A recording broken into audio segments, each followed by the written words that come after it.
আমাকে সবাই জিজ্ঞেস করে তুমি বিটিএস কে এত ভালোবাসো কেন? কেন ভালোবাসি তাহলে শুনো। জিমিনকে যখন মারার জন্য হুমকি দিয়েছিল তখন জিমিনের মতো সেম ড্রেস পরেছিল জিন, কারণ যারা জিমিনকে হুমকি দিয়েছিল তাদের দৃষ্টি যেন জিনের দিকে থাকে, জিমিনের যেন ক্ষতি না হয়। জিহাব বিটিএস ছেড়ে দিতে চেয়েছিল অনেক বেশি বাজে মন্তব্য পাওয়ায়, তাই জংকুক জিহাবের জন্য অনেক কান্না করেছিল। 13 বছর থাকতে জংকুক তার ঘর ছেড়ে এসেছিল, তাই নিজের মা বাবার মতো জংকুককে আগলে রেখেছিল জিন।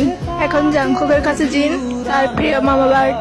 একবার সুগা বলেছিল যে জাংকুক খেলে সুগার ফ্যাট বেড়ে যায়। জিমিন একদিন সৌদি আরব কনসার্ট করতে গিয়েছিল, তখন জিমিন তার মাইক ডেকে রেখেছিল, কারণ জিমিনের মাইকটি ছিল স্বর্ণের, আর স্বর্ণ ছেলেদের জন্য হারাম, তাই জন্য ছয় ভাইদের নানার আবদার রাখার জন্য নিজেকে বিলিয়ে দিয়েছিল আরএম। একটি কনসার্টে মুসলিম আর্মিদের নামাজের জন্য তারা কনসার্ট অফ করে রেখেছিল, যেন তারা নামাজ পড়তে পারে, আর তারা কোনো রাগ প্রকার না করে অপরকে আঁকলে রেখেছিল। এগুলো তো অনেক অল্প, তাদের নামে যদি বলতে চাই সারা বছর পার হয়ে যাবে, কিন্তু কথা শেষ হবে না। এরই নামই হচ্ছে বিটিএস আর আর্মিদের ভালোবাসার কারণ।